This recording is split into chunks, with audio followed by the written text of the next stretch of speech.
Alright, I'm dead. Alright. Cheesecake ass.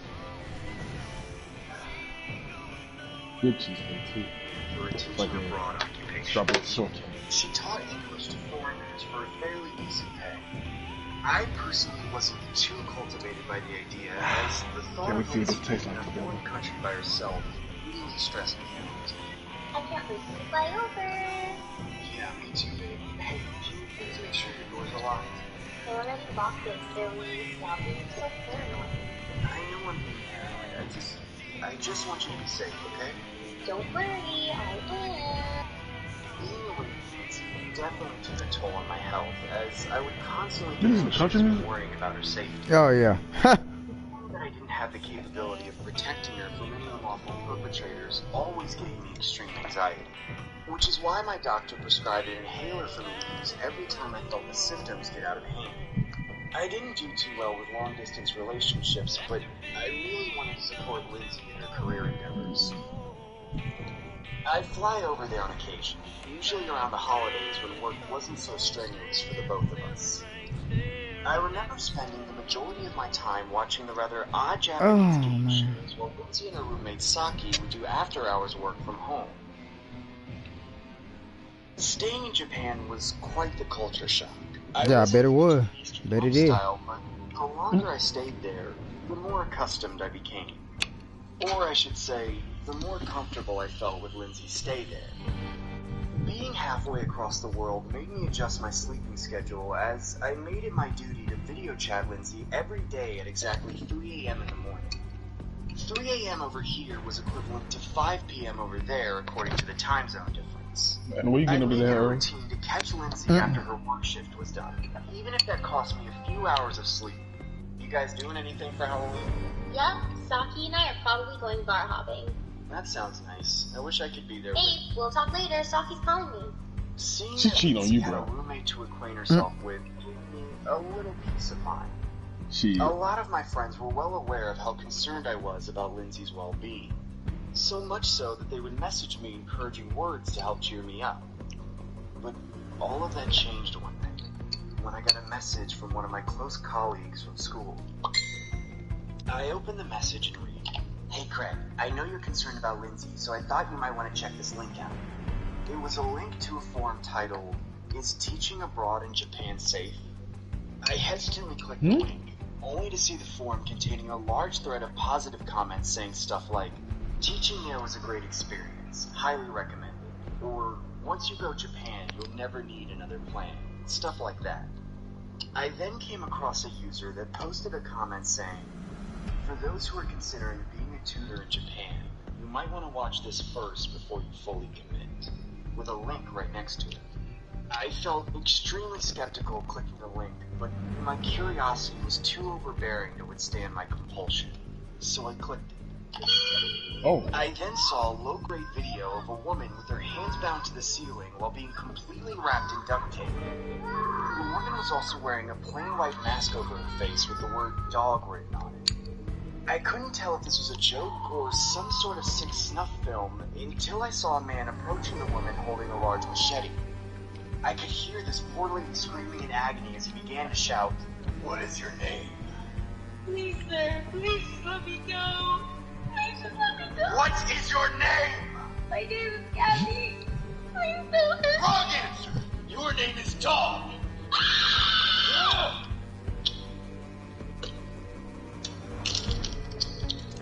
That's when I exited my web browser and instinctively video call Lindsay. It was about 3:15, the time I usually video call her. What was his dead? Why now? Come on, answer the video call, damn it! I assumed she was still at work. Ironic. Possibly She not answering as soon as you figure that out. I waited What's going patiently on? for a return call. Yep, she's dead, bro. I decided to stroll around Instagram for another hour or so till it was time. He worried for too. night. That man I wide awake. noticed Lindsay had posted a few pictures from the Halloween night out she had a couple days ago. Yeah, she It cheated. looked like a huge costume festival of some sort on the streets of Japan. That's when I spotted a shocking revelation in each of the photos presented. I saw a man wearing the same god mask as in the snuff film I'd seen earlier, nonchalantly masquerading in the background of the photos. He was in every photo looking towards the direction of where the picture was being taken. Or should I say, the direction of where my girlfriend and her roommate were. Oh, it's a roommate. That's when I get a video call from Lindsay. I unnervingly accept it and see what seemed to be Lindsay and her roommate Saki wearing white masks with the words Dog 1 and Dog 2 written on them. Hey, why the hell are you guys wearing that? I want to play a game. Guys, who the hell is that? They both stood there silent looking at the webcam, almost like my words didn't have any significant purpose to them. I then heard the man in the background saying, "Transfer $20,000 to Dog 2's PayPal account right now, or else they both die." What the hell is going well, on? they're going to die. Call the cops. So be it. Dog 2, take out Dog 1, now, or else they both die. What the hell is going on? Please, leave them alone or I'll call the cops. So be it. Dog 2, take out Dog 1, now. Please don't make me do this. Do it! Dog 2, take out Dog 1 now, or else you're both getting taken out. Do it, Dog 2! Take out Dog 1 right now, or else I'm taking you both out.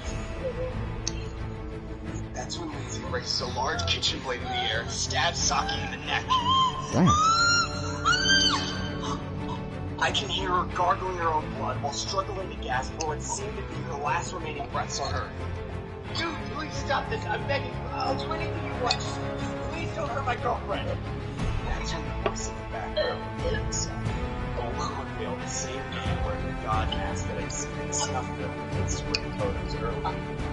He then grabbed Lindsay by the forehead and raised a huge machete in the air, saying, "Transfer the money or else this dog gets put down too."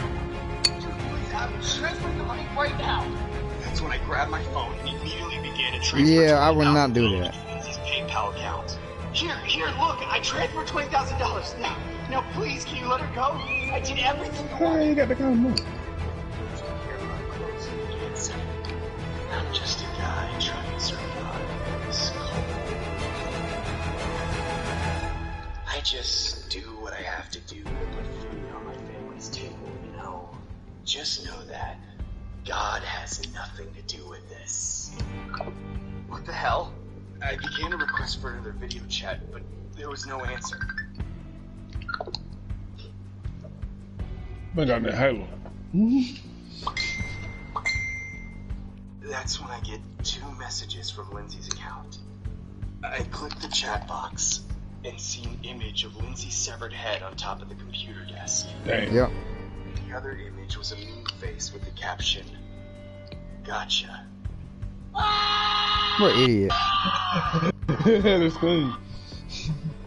The other image was a mean face with the caption, "Gotcha."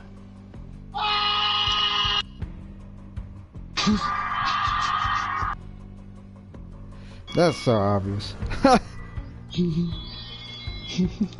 That man really thought he was gonna let her go. Right.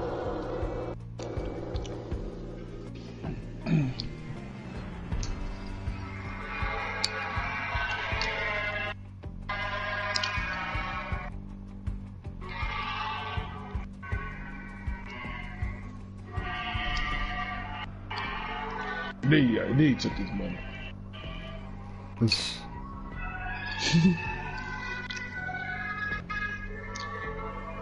That's a terrible outcome for him. On Halloween night, 1974, 8-year-old Timothy O'Brien went trick-or-treating with his sister, Elizabeth, and 2 other children in Pasadena, accompanied by Timothy's father, Ronald, and another parent.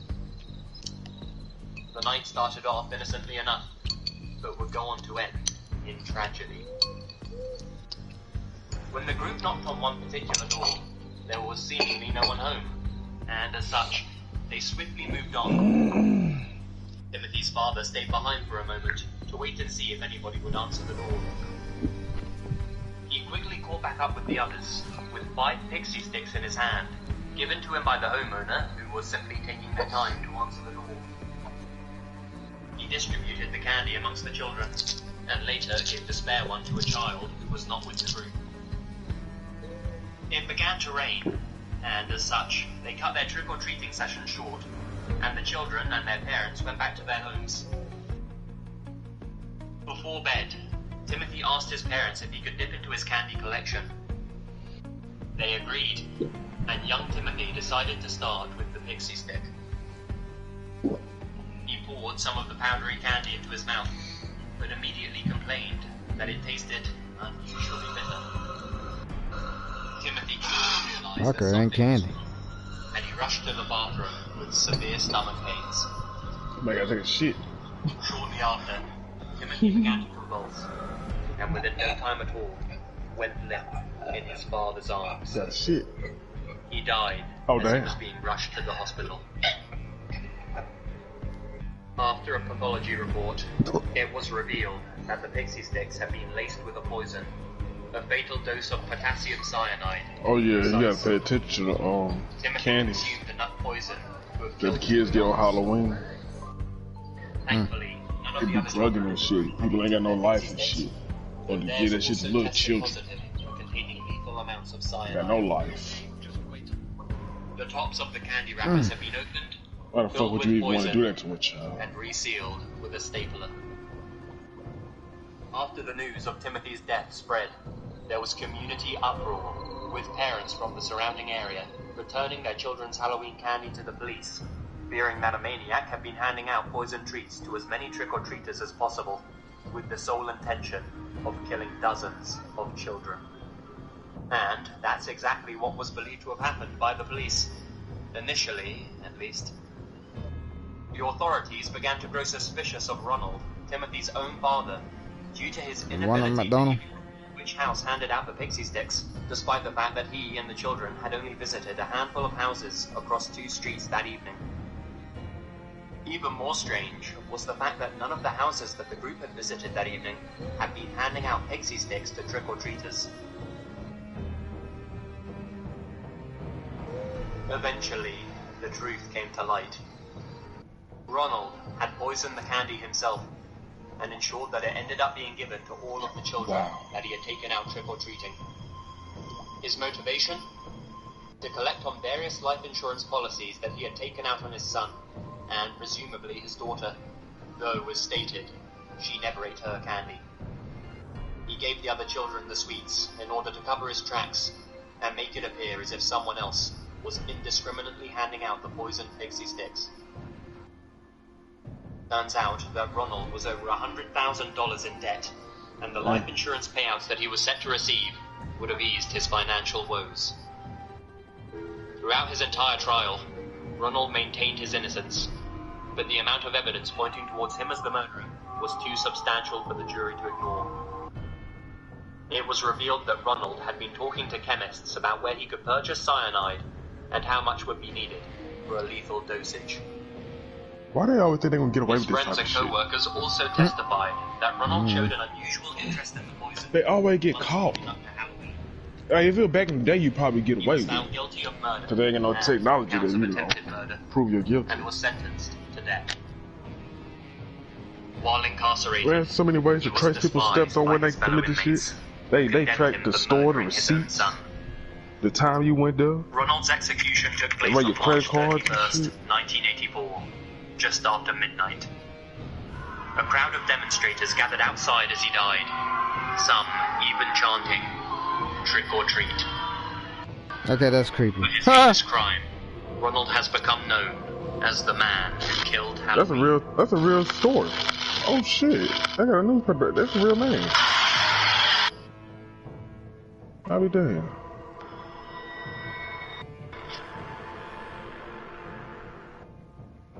The day was October 21st, just several days shy before Halloween.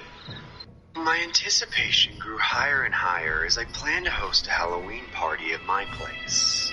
I remember setting up a Facebook event and inviting my close friends and coworkers to join the party.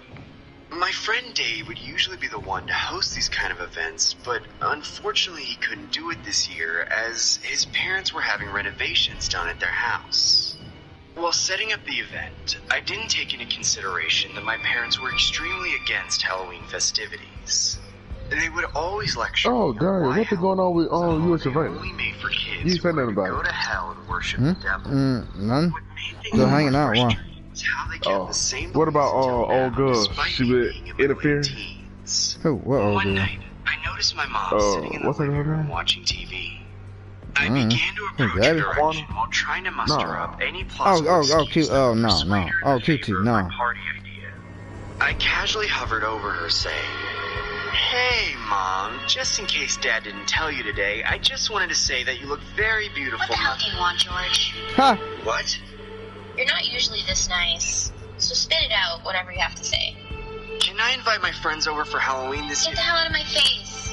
I remember heading to my bedroom while pouting under my breath on how I was living such an unfair life. I sat in front of my computer and began sulking for the remainder of the night as I messaged the bad news to my friend Dave. As I embarrassingly addressed the issue, Dave responded back by suggesting that we purchase an Airbnb instead of hosting the party at someone's house.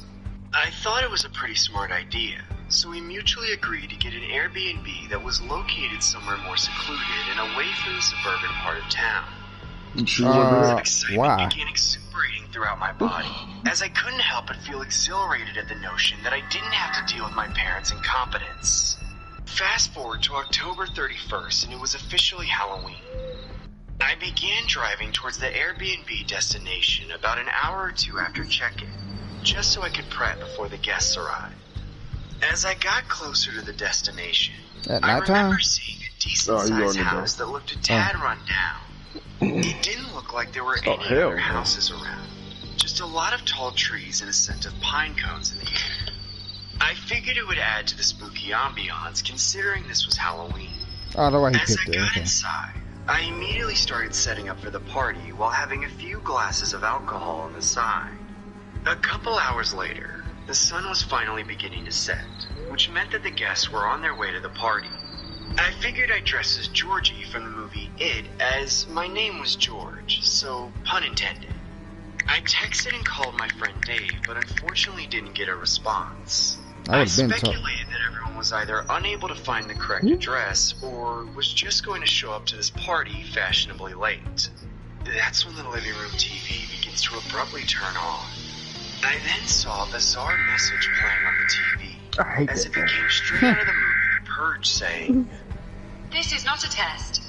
This is your emergency broadcast system announcing the commencement of the annual purge sanctioned by the US government.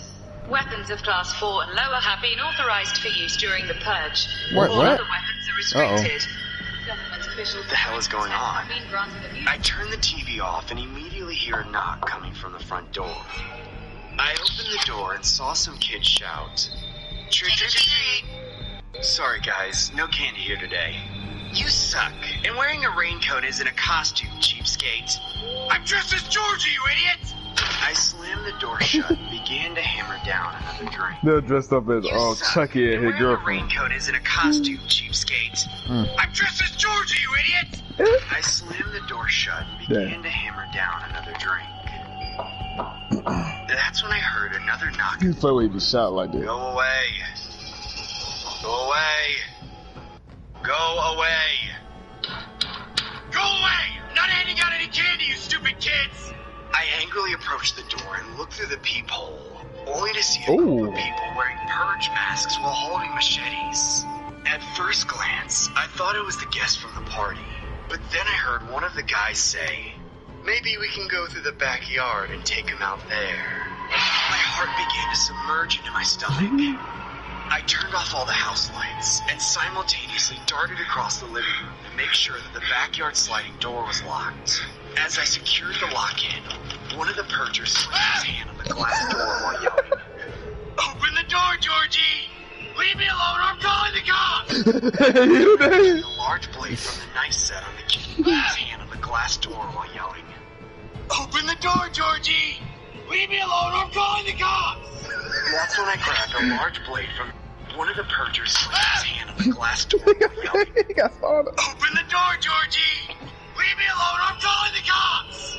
That's when I grabbed a large blade from the knife set on the kitchen counter and ran towards the bedrooms. I then saw a red balloon hovering above the ground. I couldn't tell if I was hallucinating or not from the belligerent state that I was in. Nonetheless, I plowed through the hallway and locked myself in one of the bedrooms. As I glanced through the blinds of the bedroom window, I saw someone dressed as Pennywise dancing psychotically while staring in my direction. I heard nothing but the sound of my heart throbbing vigorously through my chest cavity. That's when I hear the closet door open behind me. I couldn't move a single muscle as I was honestly petrified to turn around. I then felt a soft tap on my shoulder with someone saying, "Hi, Georgie." Ah! How the hell did you get in here? You went to Baloo? I then felt a soft tap on my shoulder with someone saying, "Hi, Georgie." Ah! How the hell did you get in here? You went to Baloo, Georgie? What? Here, take it. Take it. Get away from me, clown! You blew too. You blew too. You blew too. Oh, hell no.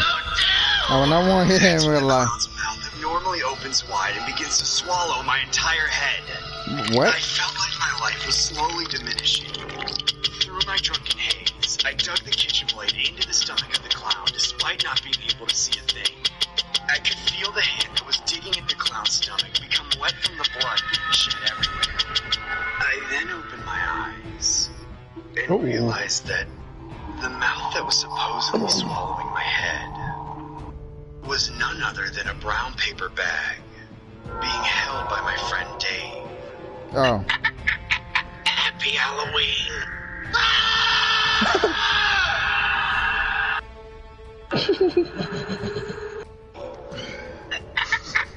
Happy Halloween! You might hear the screaming. I gotta hear that one more time. Happy Halloween!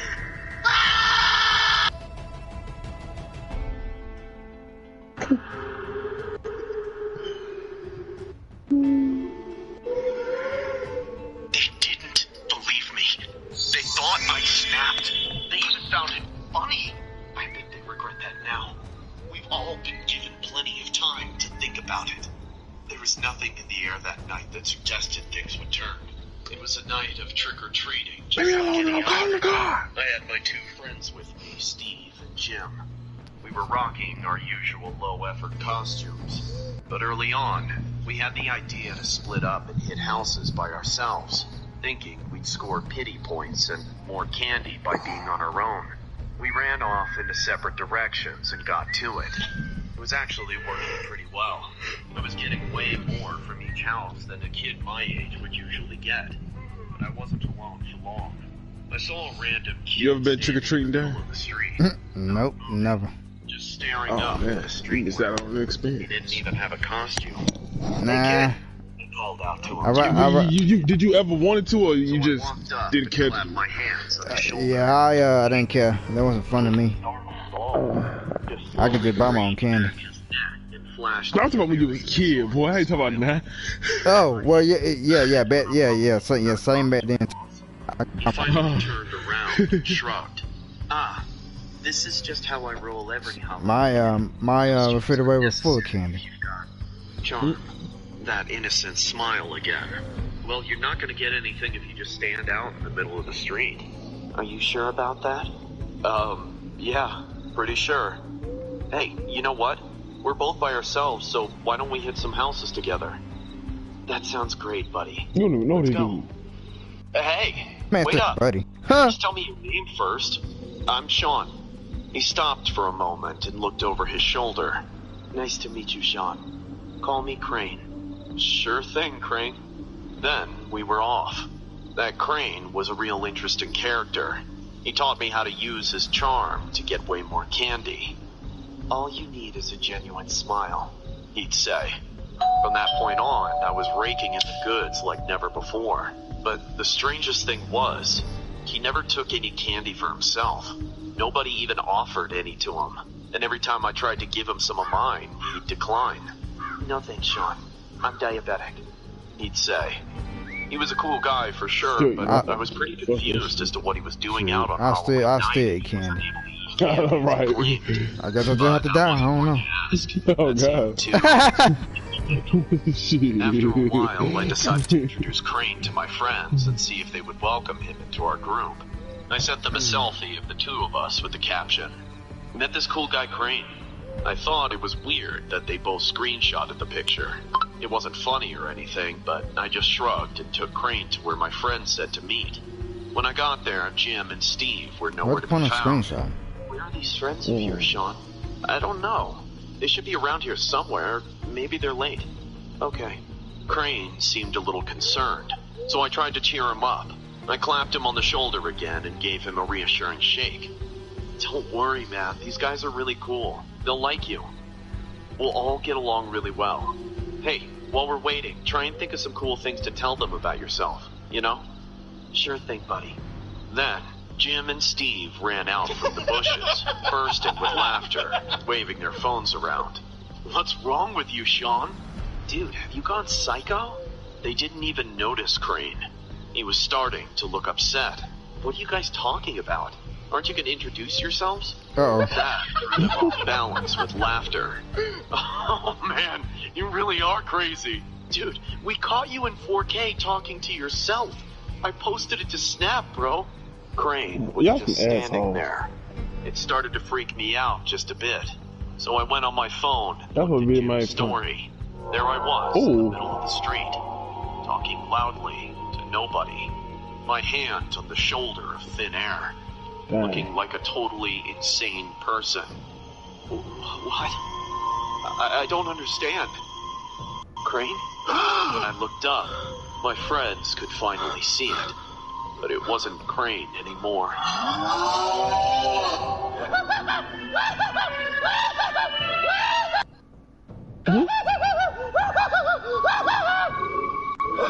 Well, that sucks.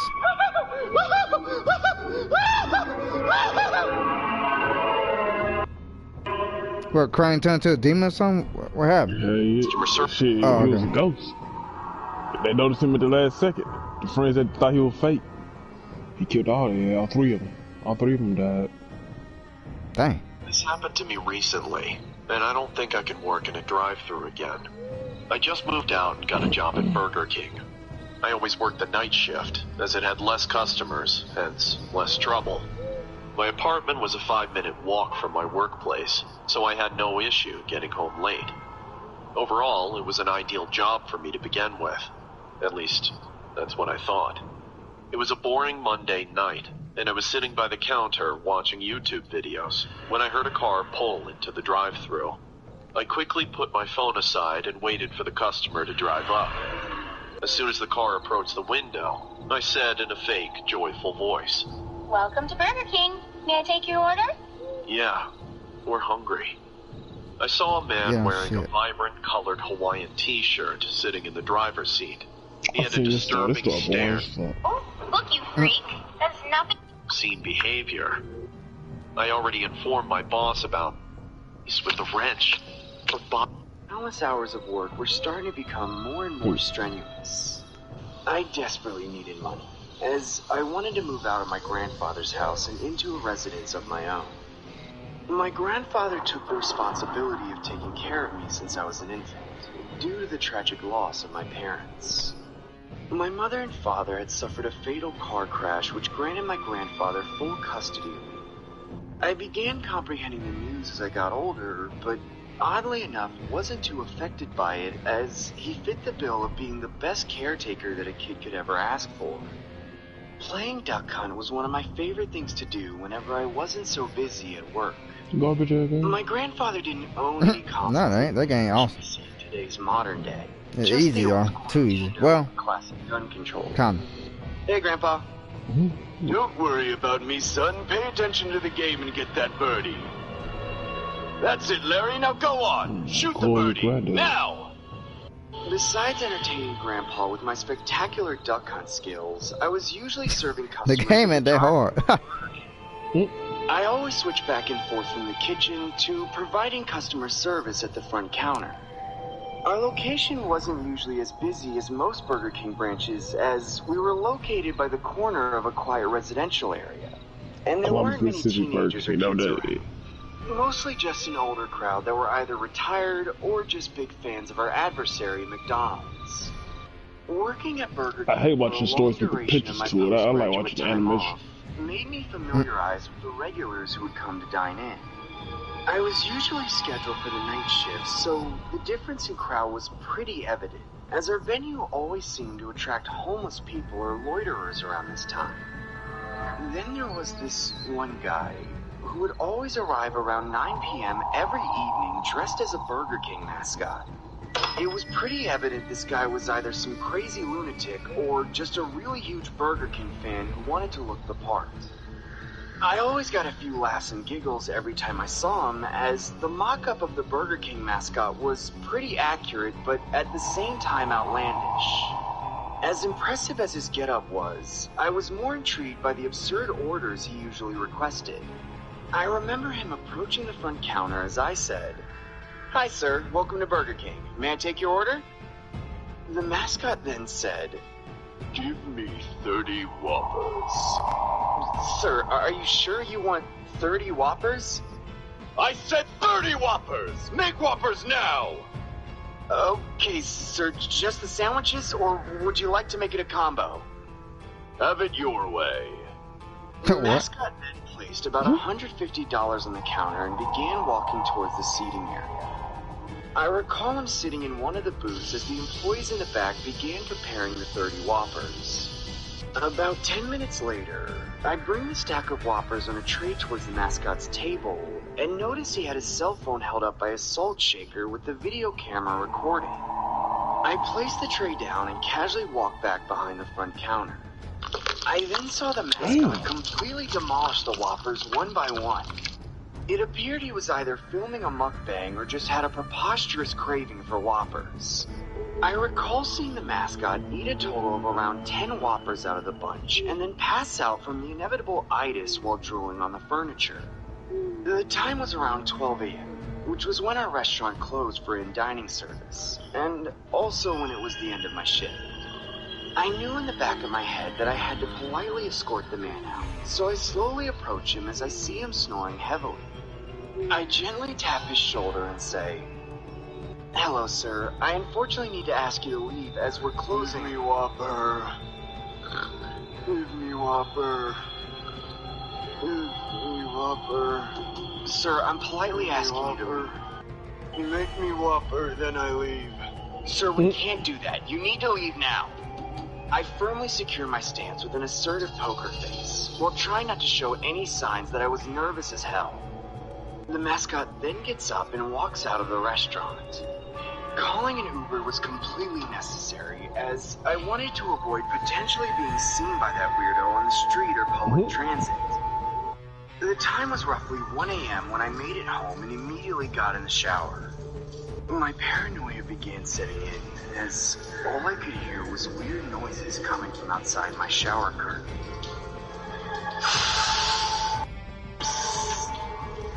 Grandpa, is that you?" That's when I heard the same Burger King mascot voice from earlier saying, "Open the door." "What the hell? How'd you get inside my house?" "Open the door! Open the door! Open the door! Get the hell out of here!" "Fine, have it your way." That's when the Why man does it have that grabbed hold sail? of the door hinges and repeatedly slammed his head against the door. "Get the hell out of my house or I'm calling the cops!" The mascot continued slamming his head. The man grabbed a hold of the door hinges and repeatedly slammed his head against the door. "Get the hell out of my house or I'm calling the cops!"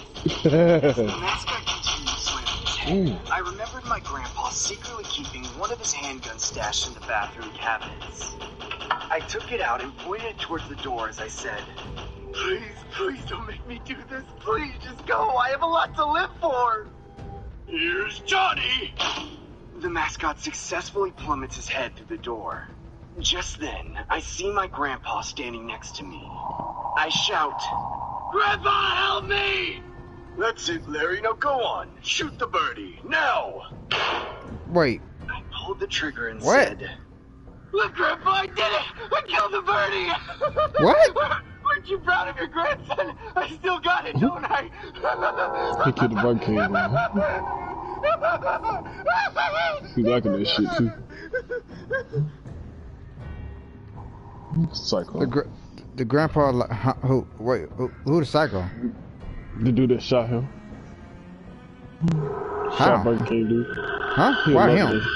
Oh yeah, shit. Loving that shit the way he It was left. late spring, around the month of May, when I landed a full-time position at a local Burger King. The Burger King was about I can see that's his little touch to his series. apartment complex, so getting there wasn't so dreadful. And that screen too. The screen be funny. My previous locations of employment. Like I said before, I was a recent hiree, so I was at the stage of getting used to the workplace. The job consisted of tasks such as making food at a fast rate, doing the usual customer service at the drive-thru from the counter, and of course, the every